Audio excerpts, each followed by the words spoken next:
안녕하세요. 여러분은 살면서 누군가의 지독한 음해를 받아보신 적이 있나요? 보통 남들보다 잘나거나 뛰어나면 주변에서 그 사람을 시기 질투하고 미워하는 일도 많아지죠. 하지만 저는 지극히 평범한 사람이고 또 아주 평범한 인생을 살아왔기에 살면서 누군가에게 그토록 지독한 질투와 시기를 받을 거라곤 상상도 못했습니다. 지금 생각해도 참 그때 일은 진절머리가 나요. 그리고 그냥 멀쩡한 사람을 새치어로 생매장시키는 게 그렇게 어려운 일이 아니구나. 아기를 가지고 누군가를 담궈버리려고 하면 그게 가능하구나 라는 것도 깨달았기에 정말 오싹하기도 했죠. 무엇보다 저에게 그토록 지독한 악의와 미움을 가졌던 사람이 겉으로는 전혀 그래 보이지 않았다는 게 아무리 생각해도 얼마나 소름 돋는 일인지요. 저는 저에게 일어났었던 그 황당무계하고도 소름 끼치는 사연에 대해 말해보려 합니다. 저는 경기도의 한 도시에서 왁싱샵을 운영하고 있어요. 왁싱과 페리 플래닝을 전문으로 하고 있는데 주로 왁싱 손님이 많이 오시죠. 원래 전공은 호텔 관광과였는데 리조트에서 일을 좀 하다가 적성에 맞지 않아 그만두고 새롭게 배운 일이 왁싱이었습니다. 저에게는 잘 맞고 재밌어서 지금도 잘 하고 있죠. 저는 34살까지 결혼을 안 하고 있었는데요. 제 주변 친구들은 저에게 제가 가장 먼저 결혼할 줄 알았는데 의외다 라고 잘 말하더군요. 네, 저는 예전부터 결혼 빨리 할 거고 아이도 빨리 낳을 거고 많이 낳을 거다 라는 소리를 곧잘 했었습니다. 그런데 아시죠? 원래 결혼 빨리 하고 싶어 하는 애들이 제일 늦게 간다는 거요. 저희 부모님이 워낙 금슬이 좋으셨기에 저도 빨리 제 가정을 꾸리고 싶었고 예쁜 아이도 낳고 싶었어요. 기왕이면 2명 이상이요. 그런데 결혼이라는 것도 제가 하고 싶다고 할 수 있는 건 아니더라고요. 제 경험상 어떤 타이밍이 잘 맞아야 하는 거였습니다. 연애는 몇 번 했고 결혼 이야기가 오갔던 상대도 있었어요. 하지만 여러 상황들로 인해 어긋났고 결국은 결혼을 하지 않은 채 34살이 되었죠. 어느 순간부터 소개팅이나 선처럼 인위적인 만남은 갖고 싶지 않아졌고 일에 매달려서 살다 보니 자연스레 남자를 만날 기회도 없었습니다. 저는 꼭 아이가 갖고 싶었기 때문에 나이가 드는 것이 걱정이기도 했어요. 하지만 남자도 없고 결혼할 만한 건덕지도 없는데 뭘 어쩌겠나요. 내가 결혼할 운명이면 남자가 나타날 거고 아니면 어쩔 수 없지 라고 생각했습니다. 그래서 생각처럼 적극적으로 선을 보거나 남자를 찾는 건 아니었던 것 같아요. 그런데 어느 날 우연처럼 그 남자가 제 인생에 나타났죠. 제가 운영하는 왁싱샵 옆에는 헬스장이 있었는데요. 내내 가게에서만 갇혀 일하다 보니 몸도 자주 찌푸둥하고 안 좋길래 퇴근하고 운동을 좀 해보려고 헬스장을 끊었어요. 개인 PT는 아니고 그냥 헬스장 이용권만 끊었죠. 그런데 제가 끊었던 헬스장은 좀 야박했던지 비싼 돈 주고 개인 PT를 받는 게 아니다 보니 트레이너들이 물어보면 잘 알려주고 그러진 않더라고요. 등록 초반에 간략하게 운동기구 사용에 대해서 알려주긴 했는데 막상 혼자서 해보면 이게 맞게 하고 있는 건지 아닌지 모르겠더라고요. 그래서 트레이너들에게 물어보면 뭘 물어봐도 대충대충 좀 귀찮아하는 게 느껴지는 겁니다. 그 사람들 입장에서는 100만 원 넘게 주는 PT 회원들한테 신경 쓰기도 바쁜데 저처럼 달에 5만 원 주고 다니는 회원한테는 신경 쓰기 귀찮았겠죠. 저도 대충대충 알려주는 그 모습이 빈정상해서 잘 안 물어봤고요. 한 달 기간만 끝나면 이 헬스장은 다시는 등록 안 한다고 생각하며 일단 다니고 있었습니다. 그날도 어김없이 저 혼자서 기구를 쓰면서 이게 맞나? 근육은 잘 생기고 있나? 긴가민가 하고 있었어요. 그런데 어떤 남자가 저기 그렇게 쓰시면 오히려 허리만 나가거든요. 라는 겁니다. 고개를 돌려보니 인상이 선한 남자가 조심스럽게 말을 하더라고요. 트레이너는 아니고 회원이었죠. 아, 그런가요? 예, 괜찮으시면 제가 방법을 좀 알려드릴까요? 며칠 전부터 봤는데 잘못 사용하시는 것 같아서요. 어머, 감사해요. 좀 알려주시겠어요? 그 남자는 자리에 앉아서 제대로 된 사용법을 알려주더라고요. 그걸 보니까 저는 그때까지 대충 흉내만 내고 있었던 거더라고요. 그 남자가 알려주는 대로 해보니 제가 혼자 할 때랑은 힘들어 가는 게 달랐거든요. 잘하시네요. 그렇게 하시면 됩니다. 감사합니다. 어쩐지 운동을 해도 근육은커녕 몸이 더 안 좋아지더라고요. 운동은 제대로 된 자세로 해야 효과가 제일 좋거든요. 그런 것 같아요. 운동 오래 하셨나 봐요. 저는 몇 년 됐습니다. 혹시 더 궁금하신 거 있음 알려드릴게요. 여기가 트레이너들이 좀 불친절한 편이에요. 어머, 아시는구나. 그래서 잘 못 물어보겠더라고요. 그쵸. 저도 직장 가까워서 다니기는 하는데 직원들은 좀 별로예요. 궁금한 건 저한테 물어보세요. 그 남자는 친절하게 다른 기구들도 알려주고 제 자세도 잡아주었습니다. 그게 너무 고맙더라고요. 그 후 헬스장에 올 때마다 그 남자와 마주치면 인사하고 간간히 대화도 나누었습니다. 그러는 과정에서 그 남자가 이 인근 소프트웨어 회사에 다니고 있다는 것과 저하고 1살 차이라는 것도 알게 되었죠. 저는 바로 같은 층에서 왁싱샵을 운영한다고 했고 발바닥 각질 제거를 하는 패디 플래닝도 하고 있으니 한번 오시면 공짜로 해드린다고 했어요. 그렇게 그 남자와 저는 헬스장에서 친해졌는데 나중에는 헬스장에 갔는데 그 남자가 없으면 섭섭한 마음까지 들더라고요. 한 번은 며칠 동안이나 안 나오길래 마음이 덜컥했죠. 그만뒀나 보다. 연락처라도 물어볼 걸 그랬다 라면서요. 그 남자가 눈에 보이지 않자 내가 그 남자에 대한 마음이 있었나 보다 라는 생각이 들었고 아쉽더라고요. 그런데 그 후에 그 남자는 다시 헬스장에 왔어요. 다시 만나니 너무 반갑더라고요. 그 남자는 경주로 출장을 갔었다고 했습니다. 그리고 저한테 선물이라며 경주빵을 주었죠. 일부러 저를 위해 선물까지 사온 것 같아서 너무 고맙더라고요. 그날 운동을 마치고 제가 술을 한 잔 샀고 그 남자와 저는 밤 늦게 많은 이야기를 나눴습니다. 저만큼이나 그 남자도 저에 대한 관심이 있었더라고요. 한마디로 서로 통한 거였죠. 그리고 그날 바로 1일이 되어 사귀게 되었습니다. 마치 운명의 반쪽을 만난 것처럼 잘 사귀었어요. 그 남자의 가족 관계는 부모님, 누나 1명, 남동생 1명이더라고요. 그 남자가 둘째였죠. 누나도 결혼했고 남동생도 먼저 결혼을 했대요. 자기만 결혼을 안 해서 부모님 성화가 심하다고 하면서요. 저는 그럼 나랑 결혼하면 되겠다고 장난처럼 말했는데 그 남자는 진지하게 그러자고 하더라고요. 저도 사실 빨리 아이를 낳고 싶었고 둘 다 나이가 있고 서로에 대한 확신이 들었는데 굳이 연애 오래 하면서 시간을 끌 필요는 없다고 생각했습니다.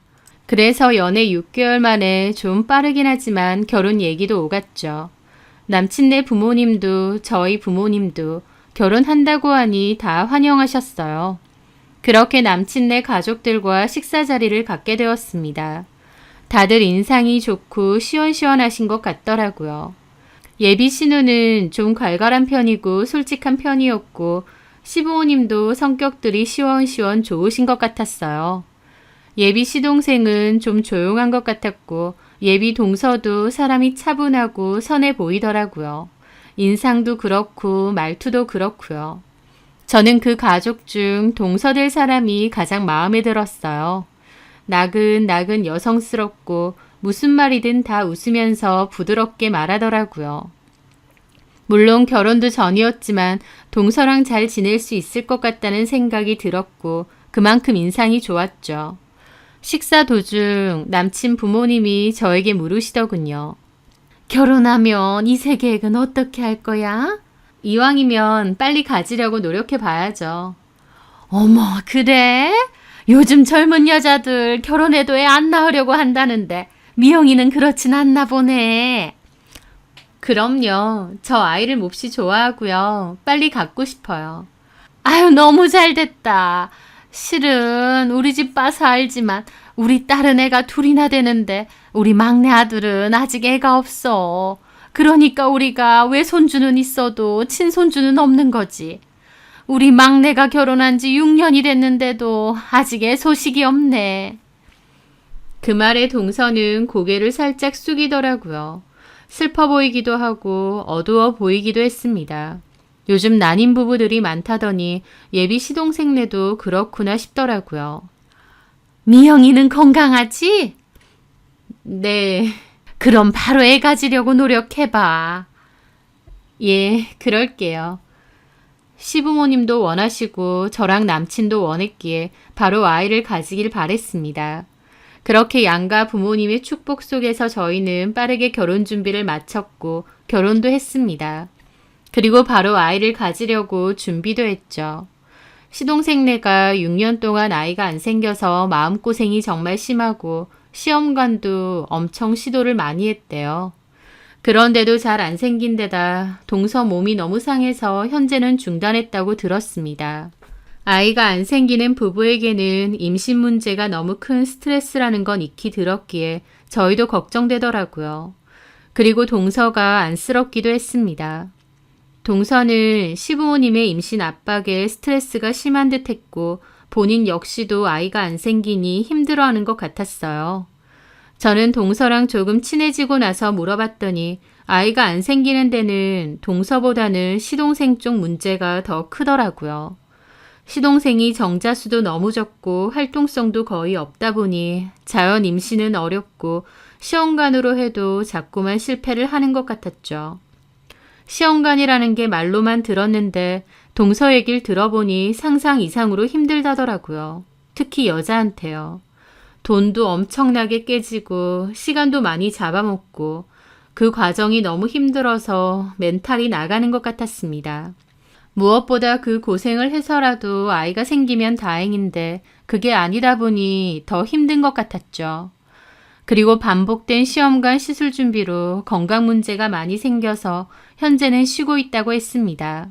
몸이 회복되면 다시 도전할 거라고 하면서요.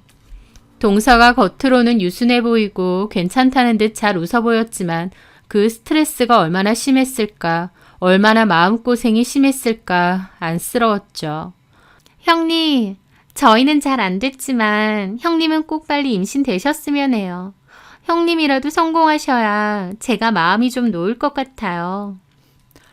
어머님, 아버님이 압박을 많이 하셔? 그것도 그건데요. 형님도 아이 많이 갖고 싶어 하시잖아요. 임신을 원하는데 안 되는 거 이거 생각보다 정말 힘들거든요. 형님은 그런 스트레스 안 겪으셨으면 좋겠어서요. 자기가 겪는 스트레스를 저는 안 겪었으면 한다는 동서의 마음이 너무 착하고 예쁘고 또 안쓰럽더라고요. 그리고 한편으론 저도 걱정이 되었습니다. 결혼하고 피임 없이 반년이 지나고 있었는데 아이는 잘 안 생겼거든요. 그래서 결국 반년 만에 병원에 가서 검사를 받아보게 되었죠. 그런데 병원 검사를 받아보니 시동생에 이어 남편도 정자질이 안 좋다고 하더라고요. 시동생만큼은 아니지만 남편도 정자 활동성이 상당히 떨어진다는 겁니다. 그래서 시험관을 생각해보라는 얘기를 들었는데 남편은 자기도 동생네 부부를 지켜보니 시험관이라는 게 정말 고생이 심하다고 그걸 할 수 있겠냐 걱정을 했습니다. 저도 동서가 얼마나 고생하고 건강도 안 좋아졌는지를 알기에 망설여지기도 하더라고요. 그래서 1년까지만 자연 임신 시도해보고 그래도 안 되면 다시 생각해보자고 했어요. 그런데 결혼하고 10개월 차에 제가 임신이 된 겁니다. 1년까지만 시도해보고 안 되면 시험관 시술을 고민해보자고 했는데 10개월 차에 아이가 들어선 거죠. 그게 얼마나 기쁘고 또 뱃속의 아이가 기특한지요. 남편도 몹시 기뻐했고 무엇보다 시부모님이 너무 좋아하셨어요.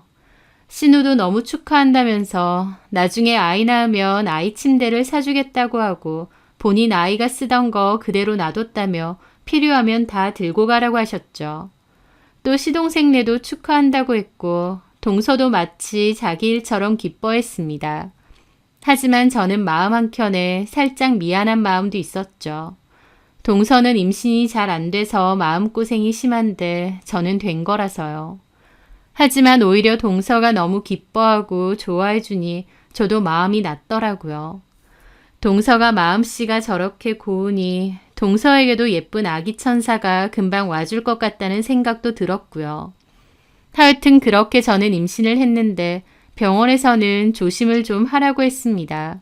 따로 묶는 수술을 할 정도는 아니지만 자궁 경부 길이가 짧은 편이고 불안정하니까 되도록이면 어디 다니지 말고 안정을 많이 취하라고 했죠.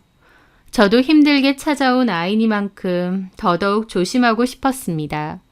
그래서 고심 끝에 가게도 임시 휴업을 내걸었죠. 일은 언제든 다시 할 수 있기에 아이를 잘 지키고 출산하는 것이 더 중요하다고 생각했거든요.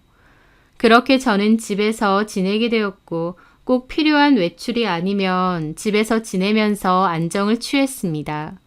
그런데 그맘때 동서가 저희 집에 자주 놀러 오더라고요. 저는 친정 부모님이 사시는 곳이 좀 멀고 남편도 출장이 잦은 직업이다 보니 집에 혼자 있는 경우가 많았는데요. 동서가 종종 찾아와서 저를 도와주는 겁니다. 반찬도 만들어주고 하지 말라고 말리는데도 집안일까지 간단히 거들어줄 때가 많았죠. 저는 동서에게 놀러 오는 건 좋지만 집안일은 손대지 마라. 내가 틈틈이 한다고 만류했습니다. 하지만 동서는 병원에서 안정을 취하라고 하지 않았냐며 형님은 침대에 누워서 안정만 취하라고 자기가 많이 도와주겠다고 했죠. 어쩜 이렇게 마음 씀씀이가 착하고 고운지 너무 고맙더라고요. 그래서 다음에 동서가 임신을 하게 되면 나도 똑같이 도와주겠다고 몇 번이고 결심을 했었죠. 동서는 임산부는 먹는 것도 잘 먹어야 된다면서 반찬도 다양하게 해주고 밥도 다양한 잡곡밥으로 잘 차려주었습니다. 저는 보통 쌀밥만 잘 지어 먹었는데 동서는 팥밥이나 녹두밥도 해주고 그 외에 여러 잡곡밥을 잘 해주었죠. 게다가 제가 입덧 때문에 고생하다 보니까 시원하게 먹으라며 식혜도 만들어 주었어요. 올 때마다 과일도 종류별로 잘 사왔죠. 저는 괜찮다고 빈손으로 오라는데도 꼭 이런저런 과일을 잘 사왔고 저 먹기 좋으라고 일일이 썰어서 냉장고에 넣어두더라고요. 과일도 많이 땡기던 시절이라 동서가 갖고 온 과일은 맛있게 잘 챙겨 먹었죠. 나를 지극정성으로 챙겨주는 그 마음이 너무 고마워서 저도 동서에게 화장품 세트를 사주거나 갖고 싶어하던 가방도 사주었습니다.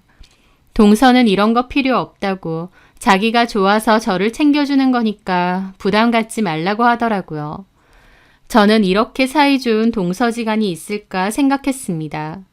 친자매 사이도 이렇게 정성껏 챙겨주기는 힘들 것 같은데 말이죠. 어쨌든 동서에게 너무 고마운 마음을 가지고 있었고 저는 저대로 병원에서 알려준 대로 조심조심하며 지내고 있었어요.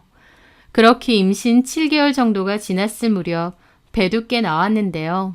친정엄마가 오랜만에 저희 집에 오셨었죠. 부모님이 멀리 사시는 데다 엄마도 일을 하시다 보니 짬을 내기가 어려웠는데 모처럼 놀러 오신 거였습니다. 엄마는 저 챙겨 먹으라고 반찬도 많이 싸들고 오셨더라고요. 뭘 이런 걸 다 챙겨오세요. 너 배불러서 음식도 잘 못 챙겨 먹을까봐 그러지. 아니에요. 우리 동서가 얼마나 잘 챙겨준다고. 참 고맙다, 너네 동서. 마음씨가 얼마나 예뻐. 내 말이 너무 고맙다니까. 내가 시댁복이 있는 것 같아. 그러게 말이다. 어쨌든 엄마가 해온 반찬도 잘 챙겨 먹어. 정리해 놓을 테니까. 고마워요. 그런데 엄마가 냉장고 정리를 하시다가 표정이 안 좋으신 겁니다. 이게 뭐야?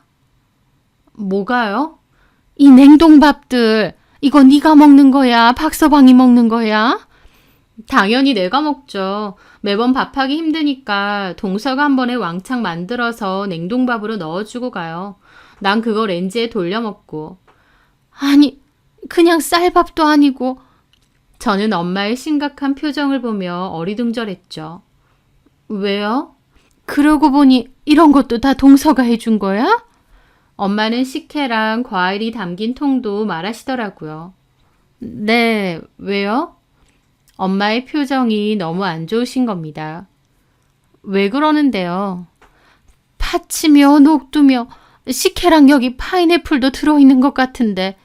맞아요. 너 이런 거 먹으면 안 돼. 네? 왜요? 너 이런 것도 몰라? 죄다 임산부가 먹으면 안 되는 것들 아니야. 네? 저는 엄마의 말이 너무 황당하더라고요. 동서가 정성껏 준비해 준 거고 여태까지 잘 먹고 있었는데 하나같이 임산부가 먹으면 안 된다는 거예요. 물론 동서가 해놓은 모든 음식들이 전부 그런 건 아닌데 그 중에는 임산부 금기 음식들이 꽤 많이 있었던 거죠. 아니 임산부한테 무슨 식혜를. 내가 입덧 중에도 잘 먹으니까 동서가 해놓은 건데. 파인애플 이런 것도 먹지 마라. 이런 거 임산부한테 안 좋아. 밥 만들어 놓은 것도 박서방 주고 너는 쌀밥 먹어. 알았지?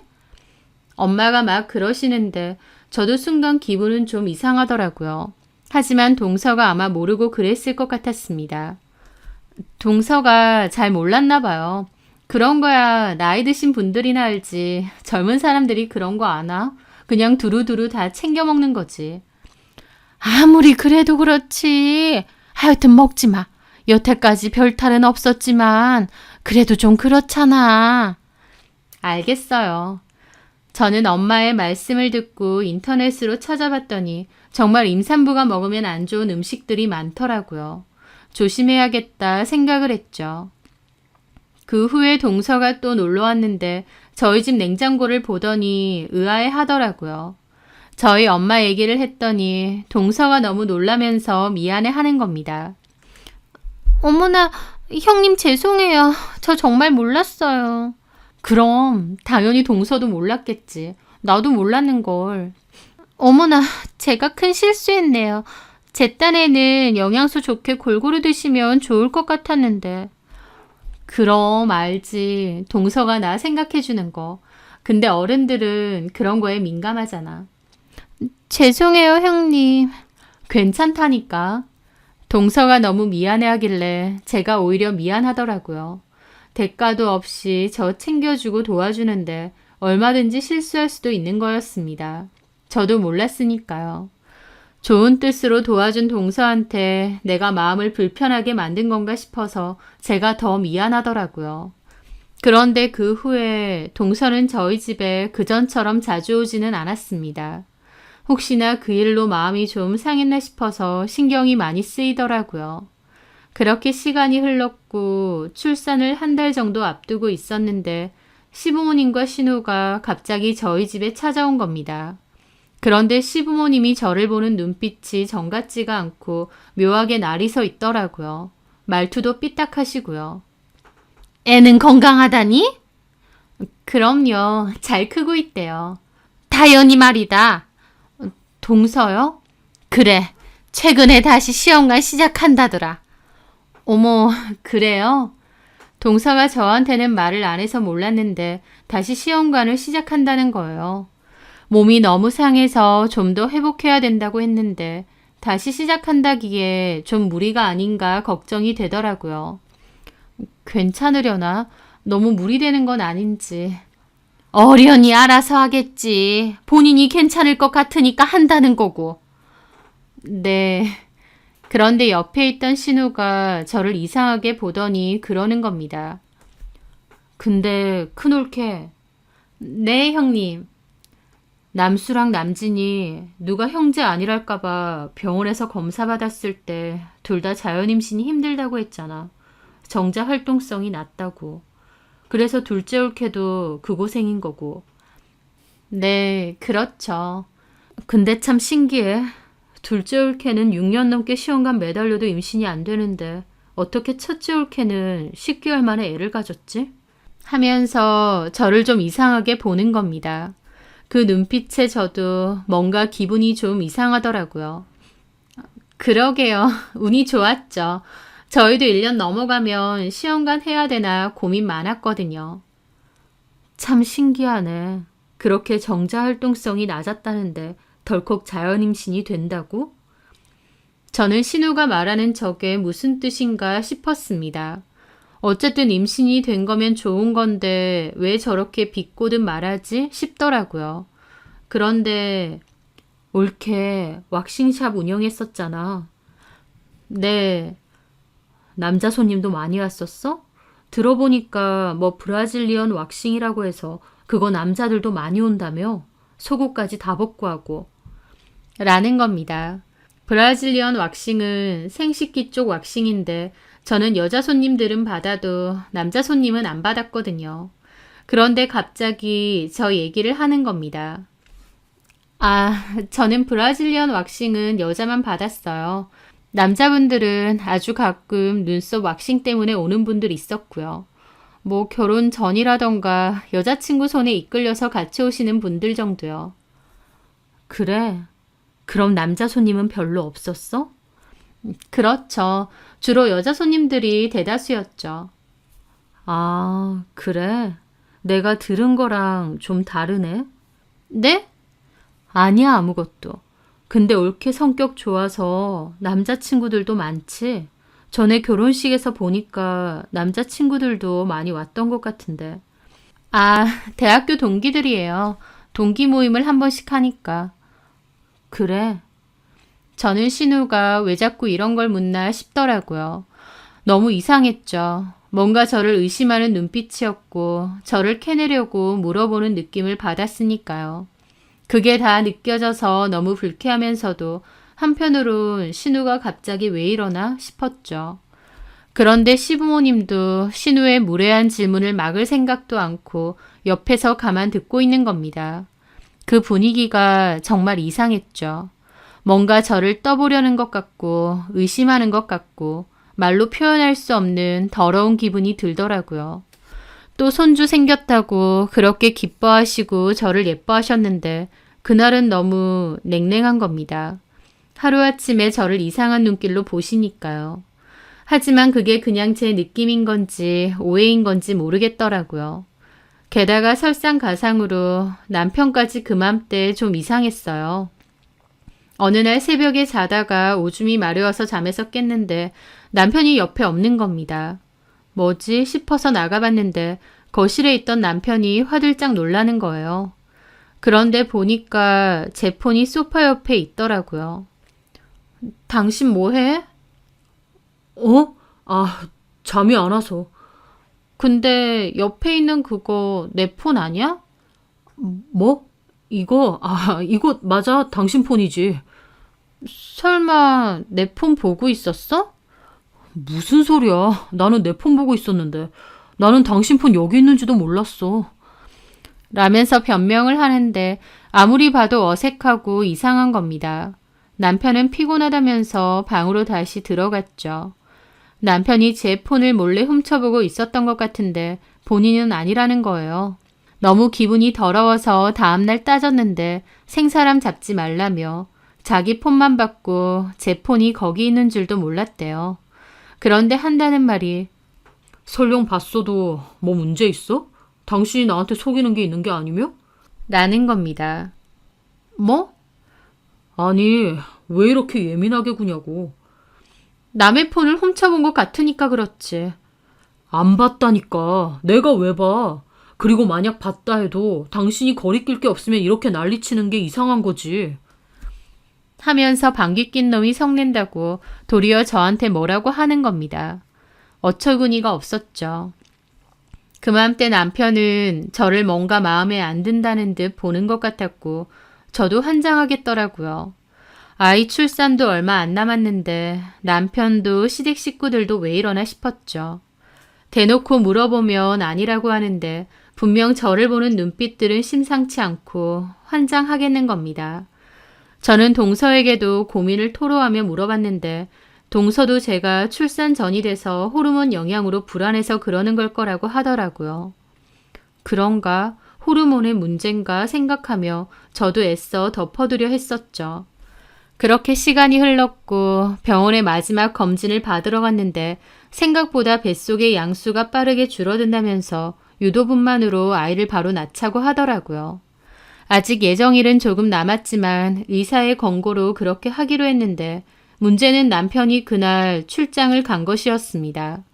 저는 남편에게 전화해 이 사실을 말했어요. 양수 양이 너무 빨리 준다고 위험할 수도 있으니까 그냥 유도분만으로 빨리 낳는 게 낫다고 하더라고. 그래서 남편하고 상의하고 당장 내일이라도 입원을 하라네. 그런데 남편은 제 말에도 시큰둥했습니다. 그럼 그렇게 해. 당신은 있지도 않잖아. 당신이 낳는 건데 내가 있어야 돼? 저는 그 말을 듣고 잘못 들은 줄 알았습니다. 뭐라고? 아니, 낳는 건 어쨌든 당신인데 내가 꼭 옆에 있어야 되는 건 아니잖아. 어떻게 그렇게 말을 해? 당신 자식이잖아. 나는 지금 출장 와 있고 어쩔 수가 없잖아. 출장 포기하고 그냥 병원 오라고? 그런 뜻은 아니지만 당신 말이 너무 심한 거 아니야? 내가 어쩔 수 있는 게 없으니까 그런 거지. 나 너무 섭섭하다. 요즘 나한테 왜 그래? 내가 뭐 잘못했어? 당신도 요새 나 대하는 거 좀 이상하고 어머님 아버님도 좀 이상해. 뭐가? 말로 뭔가 표현은 못하겠는데 하여튼 나를 너무 이상하게 보시는 것 같아. 그건 당신 생각이고 엄마 아빠나 나나 뭘 어쨌다고. 남편의 말이 너무 싸늘해서 저도 가슴에 찬바람이 쌩쌩 불더라고요. 제가 너무 서운해서 우니까 남편은 그제야 미안하다, 내가 지금 갈까 하면서 달래는데 솔직히 그것도 진심으로 저를 걱정하는 게 아니라 귀찮은데 대강 달래는 느낌이었어요. 저는 혼자 입원할 거라고 했고 그날 친정 부모님이 저희 집에 오셨습니다. 남편도 없이 아빠 차 타고 병원 가서 입원 절차 밟고 유도분만 준비를 했죠. 하지만 유도분만은 실패했고 이틀째 되던 날 제왕절개로 아이를 낳았습니다. 수술 후에 마취에서 깨서 일어나 보니 남편이 와 있더라고요. 혼자 너무 고생했다는 말도 없고 시큰둥한 남편의 태도를 보는데 너무 기막히기만 했습니다. 그토록 원했던 자식인데 왜 이러나 싶었어요. 또 심지어 시부모님은 오지도 않으셨어요. 공교롭게 어딜 가셨다면서 저 조리원 들어갈 때쯤 오셔서 애만 보고 가셨죠. 도저히 이해할 수가 없었습니다. 저희 친정 부모님도 몹시 기분 나빠하셨죠. 그렇게 애 빨리 가지라고 손주 보고 싶다고 난리칠 땐 언제고 막상 낳으니까 왜 남처럼 대하느냐고요. 저도 도저히 이해가 안 되고 저한테 그리고 저희 아이한테 왜 저러나 싶었습니다. 그 이유를 알 수가 없고 말도 안 해주니 더 미치고 팔짝 뛰겠더라고요. 그 후에 남편은 또 장기 출장을 가게 되었고 저희 엄마가 한 달 정도 집에 와서 산후조리를 해주기로 했습니다. 그 기간 동안 시부모님은 오지도 않고 연락도 잘 안 하셨어요. 저희 엄마도 너무 황당해 하셨고 너네 시부모님 왜 저러냐, 네가 뭘 잘못했느냐 하시더라고요. 하지만 아무리 생각해도 제가 뭘 잘못했는지도 모르겠고 왜 저러시는지 이유를 알 수 없었어요. 그나마 제가 시댁 가족들 중에서 편하게 물어보는 건 동서였는데 동서도 그냥 제가 예민하게 받아들이는 거라고 하더라고요. 저 혼자 환장할 것 같은 기분이었죠. 저는 아이를 낳으면 시부모님도 저희 남편도 저희 아이 좋아서 어쩔 줄 몰라 할 거라고 생각했어요. 저희 아이는 완전 사랑둥이가 될 거고요. 그런데 전혀 아니었습니다. 시부모님은 냉담했고 아이에 대해서도 별로 안 물어보셨어요. 게다가 남편은 해외 출장을 또 가버렸는데 연락도 잘 안 왔고요. 속만 타들어가고 있던 차에 한 달이 되었고 엄마는 가게 일을 계속 남한테 맡기기가 힘들다며 그만 돌아가신다고 했습니다. 저도 한 달간 산후조리 해주신 거 너무 감사하다고 하고 엄마를 배웅해드렸어요. 그리고 어차피 출장 간 남편도 좀 있으면 돌아올 거라서 엄마 없어도 괜찮을 거라고 생각했죠. 그런데 엄마가 집으로 돌아가시고 다음 날이었습니다. 난데없이 초인종이 울렸고 시부모님이 저희 집에 찾아오셨어요. 연락도 없이 갑자기요. 그리고는 마치 저희 집에 누구라도 있는 양 방문까지 열면서 두리번거리시는 거예요. 왜 그러세요, 어머니? 니네 엄마 어제 갔지? 저희 엄마더러 너네 엄마라고 하시더라고요. 그게 좀 기분 나빴지만 일단 아무 말 안 했습니다. 네, 그런데요. 남진이는 내일 오고? 네. 누구 온 건 아니지, 이 집에? 누가 와요? 제가 어리둥절해서 묻자 어머님은 그제야 아니라고 했습니다. 그리고는 자고 있는 저희 아이를 가만히 보시더라고요. 희준이 말이다. 네. 누굴 닮은 거니? 라는 겁니다. 저희 부모님도 그렇고 제가 봐도 저희 남편하고 굉장히 비슷해요. 갓난 아기인데도요. 그런데도 어머님은 누굴 닮은 거냐고 인상을 확 쓰시더라고요. 저희 부모님이 박서방이랑 똑같이 생겼다고 하던데. 그런데 제 말에 어머님은 세차게 고개를 저으시더라고요. 아니, 우리 남진이 안 닮았다. 내 보기에 우리 남진이 느낌이 전혀 없어. 네? 그렇다고 너 닮은 것 같지도 않고. 라는데 저는 어머님이 왜 이러시나 했죠. 그렇게 기대하던 손주인데 도끼 눈을 뜨고 보시는 거예요. 너무 불쾌한 기분이 들었고 저도 도저히 못 참겠더라고요. 그래서 대놓고 말씀드렸습니다. 어머니, 왜? 저 도저히 이해가 안 돼서 그러는데 어머님도 아버님도 왜 자꾸 그러시는지 여쭤봐도 될까요? 뭘? 분명히 손주 많이 원하셨잖아요. 저한테도 아이 빨리 가졌으면 좋겠다고 하셨고 그런데 정작 저희 희준이한테 너무 차갑게 대하시는 것 같아요. 저한테도 그렇고. 혹시 제가 뭘 잘못했나요? 만약 그렇다면 말씀해 주세요. 제가 모르고 실수한 게 있다면 고칠게요. 제 딴에는 많은 고민 끝에 한 말인데도 어머님도 아버님도 너무 싸늘하게 보시더라고요. 그러더니 네가 그렇게 말하니까 우리도 그냥 대놓고 말하마. 뭘요? 희준이 말이다. 내 말 너무 고깝게 듣지는 말고. 예, 말씀하세요. 친자 검사를 한번 해보는 게 어때? 저는 그 말을 듣는데 청천벽력이 무슨 말인지 알겠더라고요. 친자 검사라뇨? 아니, 아무리 봐도 우리 남진이하고 영 안 닮았어. 병원에서 애가 바뀌는 경우도 있다고 하니까. 어머니, 지금 무슨 말씀하시는 거예요? 그러니까 저희 희준이가 남진 씨 애가 아닌 것 같다. 그 말씀을 하시는 거예요? 어머님은 대답을 못 하셨고 아버님이 나서더라고요. 우리가 보기엔 좀 그렇다. 아버님, 그럼 도대체 희준이가 누구 애라는 거예요? 그걸 우리가 어떻게 아니? 너는 알겠지만. 네? 저는 꿈을 꾸는 줄 알았습니다. 갑자기 시부모님이 저를 의심하면서 저희 아이까지 의심하는 상황이요. 너무 어이가 없으니 할 말도 안 떠오르더라고요. 저는 심호흡을 하고 말씀드렸죠. 어머님, 아버님 저한테 왜 이러세요? 제가 뭘 어쨌다고 이러세요? 너야말로 왜 이렇게 가민이야? 원래 애 낳으면 친자검사 해보고 그러잖아. 누가요? 어디서요? 그럼 형님도 애 낳고 친자검사 하셨어요? 그러자 어머님 눈이 확 돌더라고요. 어디서 우리 남주 이름을 거론해? 우리 남주가 너랑 같니? 형님이랑 저랑 다를 게 뭔데요? 우리 남주는 의심받을 짓 한 적이 없으니까. 그럼 저는 이딴 말씀이세요? 그래, 말 나왔으니 얘기하자. 우리가 들은 게 있다. 뭘 들으셨는데요? 그건 말 못하지. 어머니, 지금 뭐 하시자는 거예요? 저는 너무 억울하고 기가 차서 눈물까지 나는 겁니다. 어디서 소리를 질러? 저를 뭐 때문에 의심하는 건지 말을 해주셔야죠. 너야말로 그냥 캥길 거 없으면 친자검사하면 되지. 왜 이렇게 난리야? 도대체 저에 대해서 뭘 들으셨는데요? 누구한테요? 얘 소리 지르는 것 봐. 목소리 못 낮춰? 제가 지금 억울해서 안 미치겠냐고요. 뭐가 억울해. 친자검사하면 될 거 아니야. 라는데 저는 입이 안 다물어졌습니다. 도대체 뭐 때문에 나한테 이러는지 영문을 모르겠더라고요.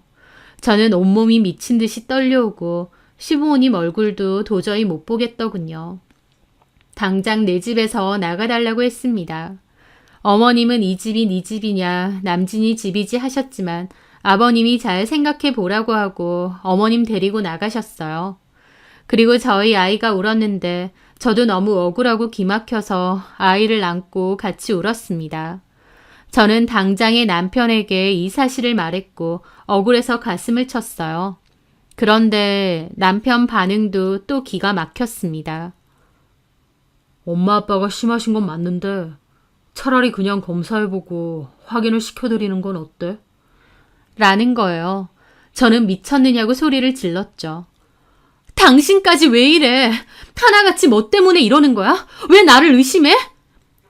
그게 아니라 희준이가 너무 나를 안 닮았으니까. 당신 미쳤어? 희준이가 남의 애라도 된다는 거야?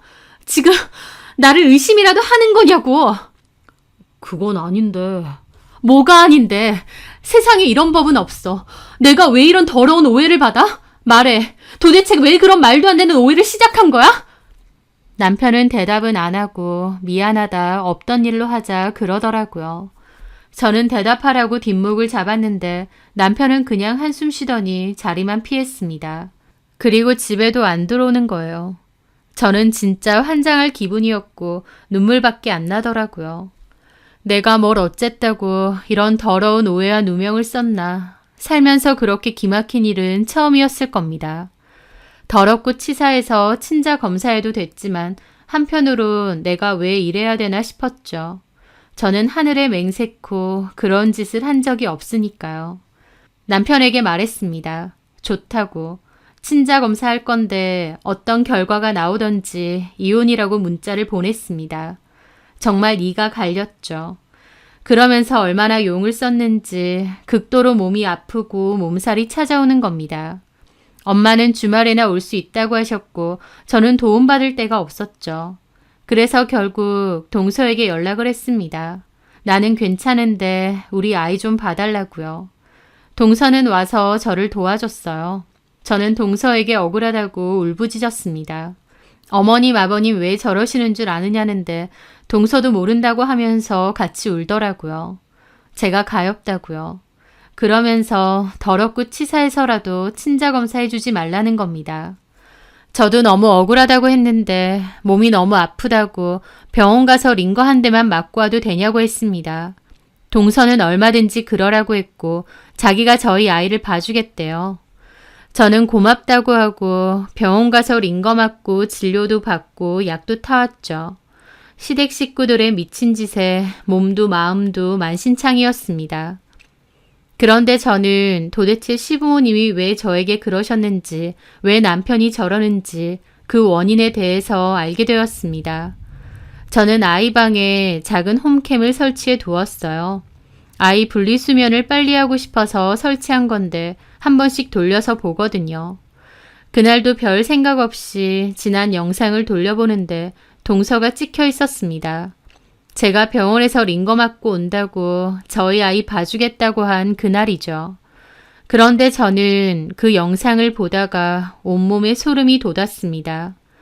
동서는 저희 아이를 안고 어아둥둥 하다가 제가 병원 갔다 온다면서 문을 닫고 나갔더니 갑자기 표정이 달라지는 겁니다.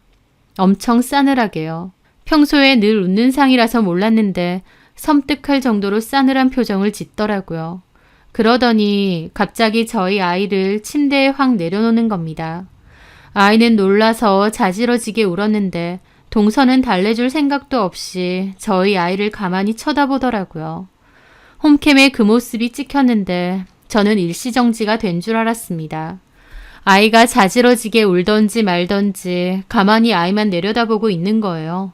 표정에 변화 하나 없이요. 그걸 보는데 온몸에 털이 쭈뼛 서더라고요. 너무 기괴하고 무서웠거든요. 동서는 한참 아이를 보더니 그냥 옆에 작은 의자에 앉아서는 폰을 보기 시작했습니다. 아이는 계속 울고 또 우는데 그 소리가 찢이듯이 들리는데도 동서는 신경도 안 쓰더니 나중에는 그냥 밖으로 나가더라고요. 아이는 혼자서 한참을 울다가 지쳐서 꾸벅꾸벅 잠이 들었고요. 한참 뒤 동서는 다시 방에 들어왔고 자는 아이를 또 가만히 지켜보는데 그 표정이 정말 무섭더라고요. 그걸 지켜보는 저는 온몸이 떨려왔습니다. 금방이라도 저희 아이한테 뭔 짓이라도 할 것 같은 눈빛이었거든요. 그런데 더 소름인 건 제가 돌아오는 소리가 들리자 갑자기 저희 아이를 번쩍 안는 겁니다. 저희 아이는 자고 있다가 동서가 확 안으니까 놀라서 자지러지게 울고요. 그랬더니 동서가 평소 제가 알던 그 착한 얼굴로 아이를 달래는 겁니다. 쩔쩔매면서요. 제가 들어와서 우리 희준이가 많이 울었냐고 고생 많았다고 미안하다고 막 그러는 것도 찍혀 있더라고요. 동서는 아니라고 자기가 애 보는 게 서툴러서 그런 거라고 하면서 저희 희준이한테 미안해 희준아 그러는 겁니다. 좀 전에 저희 아이를 싸늘하게 지켜보고 집어 던지듯이 놓는 그 얼굴과는 180도 달랐는데 저는 그 광경이 너무 충격적이라 거의 1시간을 넋놓고 있었던 것 같아요. 온몸에 소름이 가시지를 않더라고요. 착하고 순에 빠진 동서의 진짜 모습을 마주한 기분이라고나 할까요? 그러면서 동시에 엄마가 얘기했던 것도 떠올랐죠. 임산부가 먹어서는 안 될 음식을 먹었던 거요. 설마 그것도 일부러? 라는 생각이 들자 다시 온몸이 진절머리가 쳐졌고 동서가 저에 대해서 깊은 적개심을 갖고 있을지도 모른다는 생각이 들었어요. 나도 모르게 실수한 게 있을까 싶었는데 아무리 그래도 어떻게 말 못하는 갓난 아기한테 일어나 싶고 그러면서 더불어 시부모님과 남편의 변해버린 태도에도 동서가 관여되어 있지 않을까 싶었어요. 그 생각을 하니 도저히 참을 수가 없었죠. 저는 남편에게 전화해서 당장 오라고 친자검사 당장 하자고 했습니다. 그렇게 남편이 그날 왔고 저는 남편 머리채를 그 자리에서 확 잡아서 뜯었어요. 남편은 미쳤냐고 소리 질렀고 이걸로 검사할 거다. 그리고 무조건 이혼이다 그랬습니다. 저는 아이 머리카락도 족집게로 몇 개 뽑았는데 아파서 우는 아이를 보면서 가슴이 찢어지더라고요. 하여튼 그렇게 친자검사를 긴급으로 의뢰했고 빠르게 받을 수 있었습니다. 볼 것도 없었어요. 당연히 희준이는 남편의 애니까요. 저는 그 결과지를 들고 아이를 친구에게 잠깐 맡겼습니다. 그리고 곧장 시댁으로 갔습니다. 남편에게도 시댁으로 오라고 했고요. 그리고 시부모님과 남편 앞에서 그 결과지 내려놨습니다. 직접 보세요. 저희 희준이랑 남진 씨 결과예요. 어머님 아들 머리카락 직접 뽑고 같이 의뢰한 겁니다. 당연히 친자확률 99.9%였고 시부모님도 아차 싶은 얼굴이더라고요. 신우도 옆에서 보더니 아차한 얼굴이고요. 저기 미영아, 네가 기분 많이 나쁠 것 같긴 한데 확실히 해서 나쁠 게 있니? 우리는 그냥 확실히 해두자는 의미였어. 하고 목소리부터 달라지는데 어이가 없더라고요. 이거 말고 또 보실 거 있어요. 저는 그 앞에서 폰으로 그 영상을 틀었습니다. 동서가 저희 아이 패대기 치듯 내려놓고 노려보던 그 영상요. 그 영상을 본 시부모님도 경악하고 신우도 입을 틀어 막더라고요. 이게 뭐야? 둘째 올케 왜 이래? 저도 이거 보고 충격받았어요. 저 병원 간다고 애 2시간만 봐달라고 했는데 이랬더라고요. 둘째 올케 미친 거 아니야? 나 소름 돋아. 얘가 정말 미쳤나 보다. 그래서 그런 소리까지 한 건가? 그랬나 봐. 둘째 올케 제정신 아닌가 봐. 그러고 있더라고요. 그런 소리가 뭔데요? 무슨 소리를 들으셨는데 저를 그렇게 오해하셨어요? 이제 어디 말해보세요. 그 말에 신우가 미안하다면서 이실직고를 했습니다. 제 예상대로 동서가 그 모든 짓을 벌인 거더라고요. 실은 둘째 올케가 그러는 거야. 자기가 말을 해야 되나 말아야 되나 고민하다가 말한다면서. 얼마나 고민을 많이 했는지 얼굴이 반쪽이 돼서 그러더라고. 뭐라고요? 전에 첫째 올케네 둘째 올케가 놀러 갔다면서. 그런데 첫째 올케네에 어떤 남자가 있었대. 그 남자가 애기 옷을 사들고 왔더라면서. 남자요? 제가 생각을 더듬어 보니 캐나다에 사는 사촌 오빠가 한국 왔다면서 아기 옷을 사들고 온 적이 있어요. 결혼식 때 못 와서 미안하다면서요. 동서도 마침 왔었고 제가 분명 사촌 오빠라고 했었거든요. 저희 사촌 오빠요? 둘째 올케도 그렇게 듣기는 했는데 둘째 올케가 보기에는 사촌 오빠 같지도 않고 좀 이상하더래 분위기가. 어처구니가 없었죠.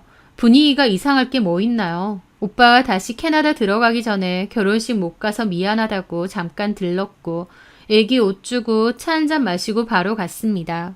마침 동서가 와서 어색하게 앉아있다가 일어난 것 뿐이고요. 그런데 동서가 뜬금없이 시부모님과 신우에게 이상하게 말을 전했다는 거예요.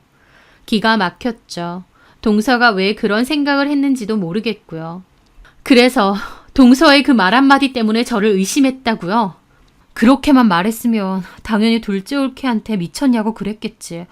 근데 둘째 올케가 첫째 올케가 좀 이상하다고 남자랑 통화도 하는 것 같고 남자친구들도 많은 것 같다고 그러고 무엇보다 결혼한 지 10개월 만에 임신한 게 제일 이상하다는 거야. 뭐가요?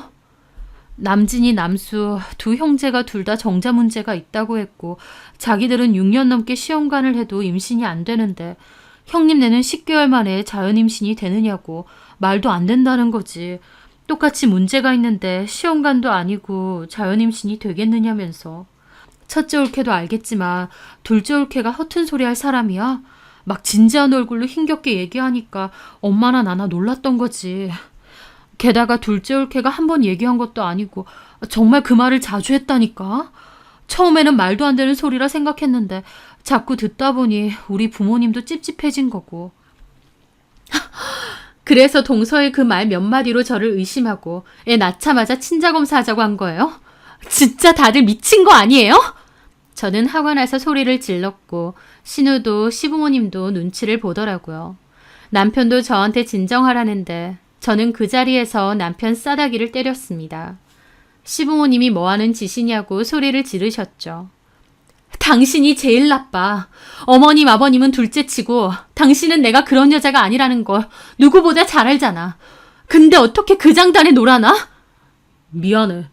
근데 솔직히 우리가 연애 기간도 짧고 자기가 주변에 남자친구들도 많긴 하잖아. 그게 걸리기도 했고. 그래서 너도 나를 의심했다. 미친 거 아니야? 미안해. 엄마 아빠나 나나 다 어떻게 됐나 봐. 재수 씨가 쓸데없는 소리를 자꾸 하니까. 남들이 뭐라고 한다고 그걸 혹해서 와이프를 의심해? 차라리 나한테 대놓고 말하던지. 어떻게 그러냐? 그럼 이건 말이 되고? 저는 씩씩댔고 아버님은 동서에게 전화해서 당장 오라고 고함을 질렀습니다. 저 이혼할 겁니다. 미영아.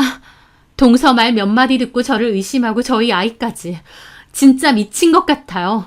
제가 분명 말했죠. 친자 검사하면 이혼할 거라고. 이혼할 겁니다. 올케, 기분 나쁜 건 알겠는데 어쨌든 오해 풀었으면 됐잖아. 무슨 이혼이야. 형님이 똑같이 오해받았다고 생각해보세요. 아무렇지 않게 덮고 지나갈 수 있는지. 저기 세아가 일단 진정 좀 해라. 우리가 뭔가 단단히 오해한 것 같다. 저 하늘에 맹세코 양심에 어긋나는 짓 하고 산 적 없습니다. 정말 너무들 하시네요. 그렇게 아웅다웅 거리는 와중 동서와 시동생도 도착을 했죠. 아버님은 식탁에 있던 각 티슈를 동서에게 집어 던지면서 미쳤느냐고 소리쳤죠. 어머님도 소리 지르시고요. 너 왜 이상한 소리를 해? 남의 집 귀한 손주한테 네가 뭔데 그런 더러운 오명을 씌워? 너 제정신이야? 둘째 올케, 진짜 무섭다. 도대체 얼굴이 몇 개야?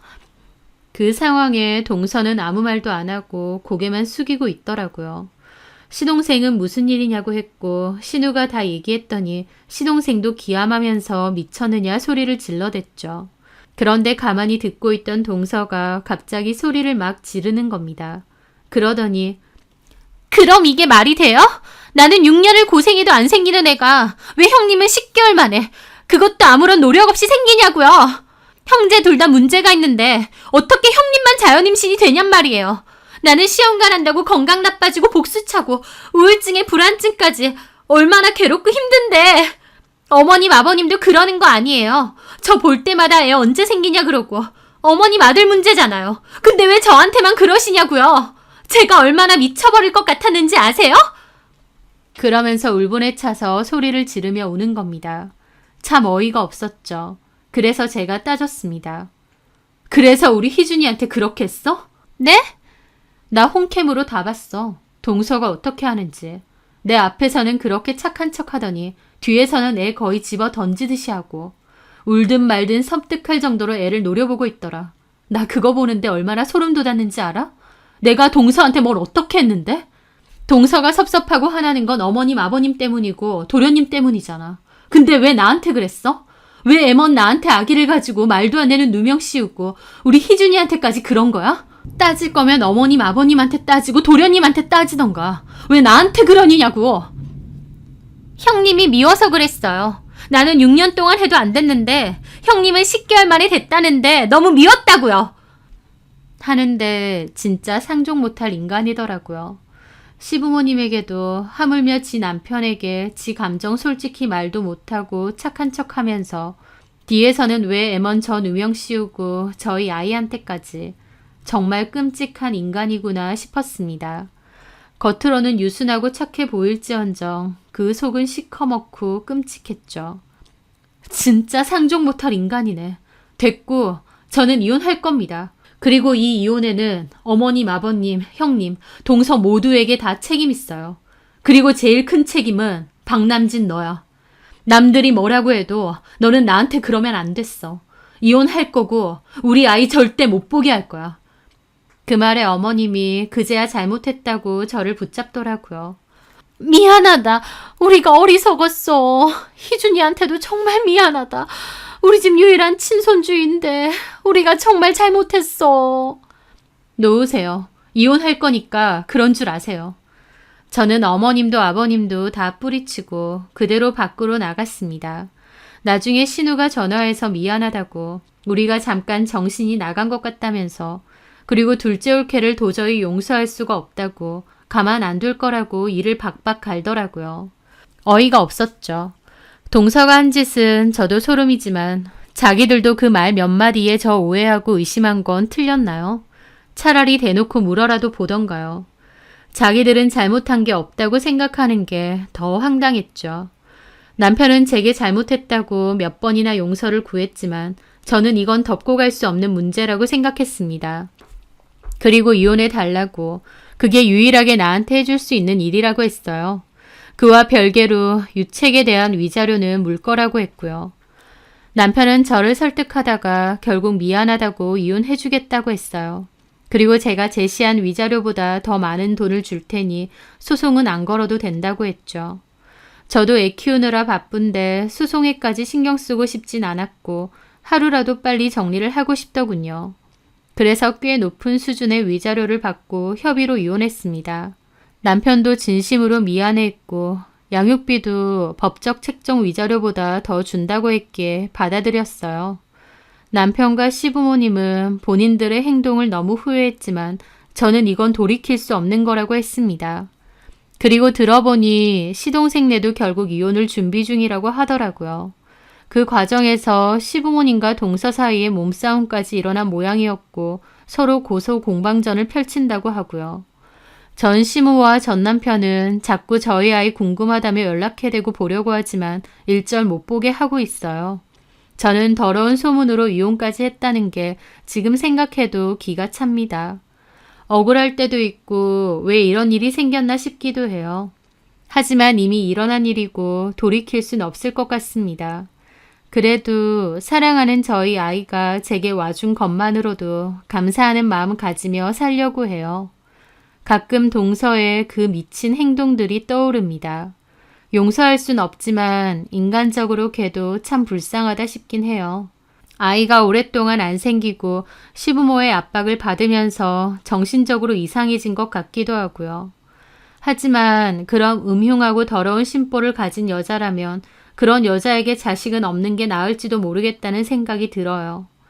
착한 얼굴 뒤에 가려진 그 악행들이 너무 소름 끼치고 그런 인간과 인연을 길게 끌고 나가지 않은 것만으로도 다행이다 싶습니다. 살면서 다시는 마주치고 싶지 않은 인간인 것 같아요. 이혼과 혼자 아이를 키우며 산다는 건 결코 쉬운 일은 아니지만 저는 잘 해낼 겁니다. 제 사연 들어주셔서 감사합니다.